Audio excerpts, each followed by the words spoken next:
Hi குட்டீஸ் and friends, எல்லோரும் எப்படி இருக்கீங்க? So last week Saturday class இருந்ததுனால இந்த வீக் லீவ் கொடுத்துருந்தாங்க.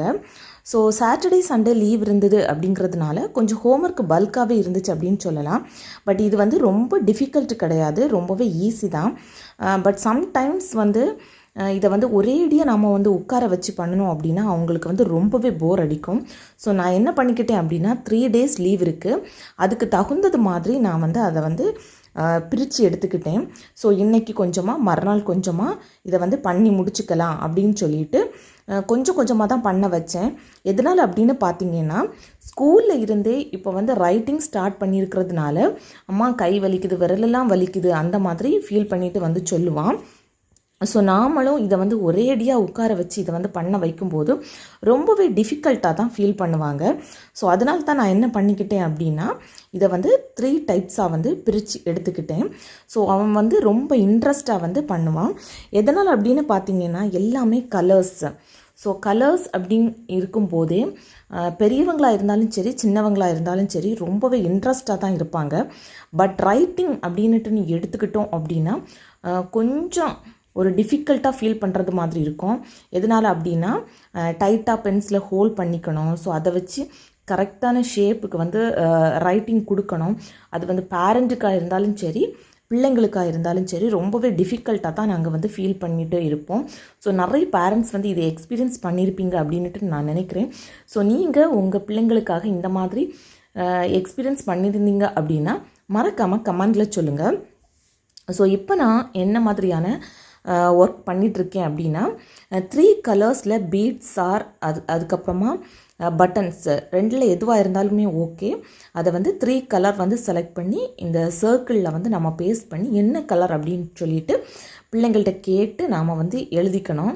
எதனால் அப்படின்னு பார்த்தீங்கன்னா ப்ரீகேஜிலேயே அவங்க கொஞ்சம் கொஞ்சமாக கலர்ஸ் எல்லாம் லேர்ன் பண்ணுறதுக்காக ஸ்டார்ட் பண்ணியிருப்பாங்க. அது மட்டும் இல்லை, நம்ம நம்மளுடைய நடைமுறை வாழ்க்கையிலையும் இது இந்தந்த கலர் அப்படின்னு சொல்லிட்டு நாம் சொல்லி கொடுத்துருப்போம். ஸோ அவங்க எந்த அளவுக்கு அப்சர்வ் பண்ணியிருக்காங்க அப்படிங்கிறத இந்த ஆக்டிவிட்டி மூலமாட்டு நாம் தெரிஞ்சுக்கலாம். ஸோ அவனோட ஹெல்ப்போட ஃபஸ்ட்டு 2 சர்க்கிள் நான் தான் கம் எல்லாமே அப்ளை பண்ணேன். பட் 3rd ஒன்றுக்கு என்ன பண்ணிக்கிட்டான் அப்படின்னா அம்மா நான் தான் கம் அப்ளை பண்ணுவேன் அப்படின்னு சொல்லிட்டு அவனே அப்ளை பண்ணிட்டான். அதுக்கப்புறமா என்னோடய ஹெல்ப்போடையே அவனுக்கு கையை பிடிச்சி நான் அந்த பீட்ஸ் எடுத்து வச்சுட்டேன். அவனும் இன்ட்ரெஸ்ட்டோடு பண்ணிட்டான். ஸோ நம்ம இப்படி பண்ணும்போது அவங்க சூப்பராக இன்ட்ரெஸ்ட்டோடு பண்ணுவாங்க. அட் லாஸ்ட் என்ன பண்ணிக்கிட்டேன் அப்படின்னா ஒவ்வொரு கலரையுமே கேட்டு ஐடென்டிஃபை பண்ணிக்கிட்டேன், அவனுக்கு தெரியுதா தெரியலையா அப்படிங்கிறது. அதுக்கப்புறமா இன்னும் ஒன்று என்ன அப்படின்னா பிக்கா ஸ்மால் கண்டுபிடிக்கிறது, கலரிங் பண்ணுறது எல்லாமே ரொம்ப இன்ட்ரெஸ்டாகவே பண்ணிக்கிட்டான். அதுக்கப்புறமா இது ஒரு சூப்பரான ஆக்டிவிட்டி அப்படின்னுட்டுனே சொல்லலாம். என்ன அப்படின்னு நிறைய பேர் கெஸ் பண்ணியிருப்பீங்க அப்படின்னுட்டு நினைக்கிறேன்.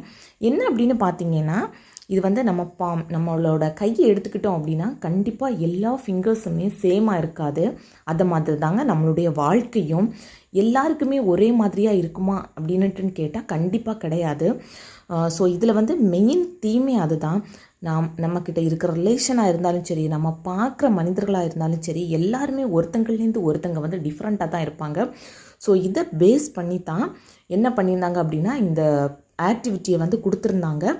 அதுக்கப்புறமா பிள்ளைங்கள்ட்ட அதை எக்ஸ்பிளைன் பண்ண சொல்லியும் கேட்டிருந்தாங்க. நானும் சூப்பராக எக்ஸ்பிளைன் பண்ணி அவங்களுக்கு புரிகிறத மாதிரி சொல்லி கொடுத்துட்டேன். ஸோ இந்த மாதிரியான டே தாங்க Friday evening to Saturday Sunday எங்களுக்கு போச்சு. ஸோ உங்களுக்கு எப்படி போச்சு அப்படின்னு சொல்லிட்டு மறக்காமல் கமெண்டில் சொல்லுங்கள். உங்களுக்கு இந்த வீடியோ பிடிச்சிருந்து அப்படின்னா மறக்காமல் லைக் பட்டனை ப்ரெஸ் பண்ணிக்கோங்க. Start to love your self, everything will be change.